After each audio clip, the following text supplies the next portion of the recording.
Hello again, and welcome back to RP-0 America. So, in the last video we launched this craft, which I've dubbed the Agathorn 4 Soft Lunar Lander. I haven't made 4 attempts. I was just kind of incrementally designing it over the, in the background while I've made the last few videos. As I unlocked further technology, I started with just an Atlas first stage, and obviously didn't have enough delta V. Refined it until what I launched here, which was the 4th iteration of this attempt. So I'm attempting a soft landing on the moon, as the name implies. Just that. And so just to complete orbit, I needed to use about half of the hydrazine in this, which is perfectly fine, I think. I just need a little bit to do a course correction after my actual burn towards the moon. As well, I could have potentially drained this tank just a little more, so it didn't place anywhere near a full Agena tank into orbit here. But a substantial amount, enough to have a good amount of delta V in it for those 2 burns. So I've just used regular MechJeb maneuver planner and used home and transfer. Actually, let me just set it up again since I set that up. There we go. I set it up before completing, getting myself fully into what I'd consider a parking orbit. Used that half an RCS, or half of my my hydrazine on the Agena to get me above 150 kilometers. And so I've got a simple moon burn there. I don't really need to focus on the craft or Earth here anymore. You can see a probe that I successfully placed into kind of a very, you call it eccentric lunar orbit here. Got a nice close point, so with just a bit of delta V I was able to do that. Don't recall if I picked up a contract and wanted to crash it into the moon or not. So this is going to get me pretty close to the moon. That's going to be nice. And then I can use, here actually, let me just try to tweak it just a little bit to see if I can get a closer approach to the moon with this initial burn or not. And then really I'll use mid-course or after burn corrections. Nope, that's pretty much as close as I'm going to get, which is fine. And I will just use the Agena for a mid-course correction to get a closer shot at the moon. So if I set this up so you can see which side is light and which is dark, I always try to do a landing on the bright side because that's more realistic. So I will be trying to land, basically do a direct descent because I'm limited by ignitions. So if you imagine my mission now, I'm doing a burn away from the Earth, this single TLI burn. I have planet shine on, I think. Maybe that's why this is still lit a bit blue. Or maybe, who knows. So 1 burn to leave Earth. It leaves me with 1 remaining burn in the Agena. So if it takes not very much delta V to get from the flyby to orbit of, even a low orbit would take me maybe 1 kilometer per second, and I'm going to have more than that if you add 1 to this. That will leave me with fuel left in the Agena and no ignitions. So in practice I'm going to try to sort of get on a course where I'm going to crash into the moon. Because it's a simulation, I can't do a quick save, but that's okay. This is really just testing to make sure it has the delta V to do so. It makes it trickier because of the things I stated in the previous video that make it hard to plan a good suicide burn. It won't be the most efficient use of the delta V, but it will be good enough, I think. So first let's just do this burn. Let's just get this out of the way. Alright, so we're 8 minutes to it, and I'm pointed at the target. Looks good. Okay, so let's see this. I'm going to do this burn manually, so let's split the difference of this. Oh wait, maybe I won't do it manually. I just remembered I don't have this engine on. One reason I was considering doing this manually, because if you look here, so if I turn on my RCS, because I don't have any real engines on, I'm safe to throttle up, and you can see how much G-force that is generating. It's a very small amount, which is going to make it hard to settle the fuel for this.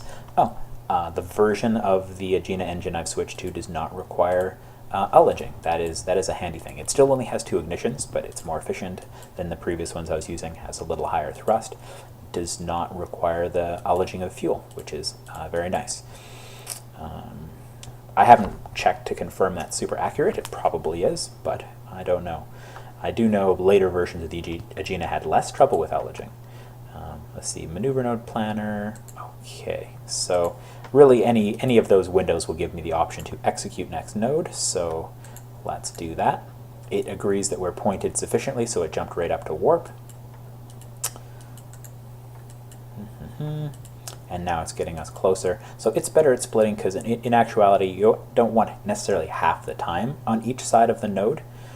So where 0 is the middle of the node and some time before it. So the engine's going to try to throttle up here, and then I will turn it on through hitting space to stage it. Looks like it's burning a little hydrazine to point me better. Let me brighten this up a bit. There we go. And I'm turning on the engine. I hit space because I saw it throttle up, and I'll turn off the RCS because that engine should hopefully be able to gimbal sufficiently. Or maybe I'll turn it on or pulse it, who knows. Sometimes you get a bit of a wobble, which makes me nervous. Just a little bit of MechJeb's PID being non-perfect, so I will keep this handy. I have a lot more trouble with it in 1.1. That's just because the stock gimbal module and things changed so much. Oh, it looks like I have it set to use the stock PID, which works all right for a number of my vessels. All right, so we're just burning out that bit of delta V. So we've used one of our ignitions already, and burning towards that, to complete the trans-lunar injection TLI burn, which requires about 3,150 meters per second from the low parking orbits that are around 180 by 180 kilometers that I tend to put myself in. I'm not sure why it's rolling. Roll makes me nervous with MechJeb. Like, I know MechJeb has some faculties in the way it's coded that for airplanes, and I find that it doesn't work quite as nicely the way it thinks of roll for a rocket. Like, I have not told it to hold any specific roll position, yet it's clearly got it set to roll and go to a certain roll position. Because roll is very important for airplanes. It's a meaningful control characteristic. But for this, it could just keep, like tumble drying, just, rotating around itself, and I wouldn't care really through this whole mission. In fact, that's called a barbecue roll they did it for the Apollo command module and service module on the coast towards the moon, just because the sun is going to be shining from the same direction. You don't want one side of the craft to be crazy hot, the other side to be crazy cool, so you just gradually have it roll with respect to the sun, so it kind of is getting evenly heated and cooled as it passes in and out of sunlight. That's not the worst thing that happens. It's not a bad thing. It's not an unrealistic thing for it to have some roll while it coasts. Okay, so we're approaching the end of that burn. So it's a very high thrust engine. Part of the reason that the Agena exists, and it's because it's generally required to complete orbital insertion, like Atlas Agena or even the Titan Agena that was used for the Keyhole spy satellite. It's a beefy engine because it's expected to finish out an orbit, not just to be used once it's placed in orbit. So I could probably use one of the AJ-10, the lesser, the lower thrust engines. Ooh, and now it's going to try to do crazy drunk things. Abort. All right. So in practice, yeah, it's close enough to the moon for me, that's for sure. And then I can just create a mid-course correction for myself, add a maneuver, and then I'll do a little tweaking. So I believe I looked at a number of the options. Like there's an AJ something, an early AJ for Aerojet, the manufacturer. There's a lower thrust engine that I didn't really use that much in this mission, I don't think, or in this career, except for perhaps the Able stage. And there's a huge evolution, just like the Agena engine evolved, and those number of options are shown with this model. There's an AJ something early and an AJ mid. I don't think I have any versions of those unlocked with enough ignitions for me to have used on this mission, so I didn't look into it. So let's see, maneuver planner is what I'd like to use. But we've completed the TLI, so we're going to get a nice close flyby of the moon, and as I close out this video, nope, that's not what I want. While I finish it out, I'm going to maneuver node editor. So I'm going to try to create the mid-course correction just like I did in that previous video. Just the same process, where I just kind of select a random spot on the way to the moon and do various tweaks. Whoa, that has a huge effect, apparently, something like that. So I'll have to just kind of try to figure out which tweak to its velocity and what direction will give me a closer pass of the moon. Looks like that's starting to get in the right direction.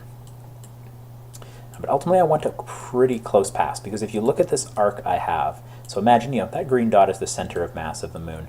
So I want to pull this arc in so far that it actually hits like somewhere in this bright part of the moon, the part that will be lit. The moon will rotate before I get there, but I believe that some part of this part will still be sunlit, and so that's where I want to get an intercept for with my mid-course or whatever correction I do now. My goal is to get a collision course with the moon, because I just have the 1 Aegina light left to spend this tasty 2000 delta V, and after that I just have like about 1200 delta V in the little let me light that back up, in this little probe that I have on the top. It's a really little probe. It's just whatever the early control core, controllable core avionics can support. That's all that this is. Just a couple tiny antennas I threw on because I think it's crazy to build anything without an antenna. Like literally no science stuff. I'm just trying a bare bones proof of concept mission with it. Yeah, we successfully completed the TLI burn, the trans-lunar injection. We still have 1 ignition remaining, and now I just need to set up a mid-course correction, which I will complete at the beginning of the next video, and then we will move towards the moon. So thanks for watching again. This is RP-0 America with the Agathorn 4 soft lunar lander, we hope, headed towards the moon. Goodbye.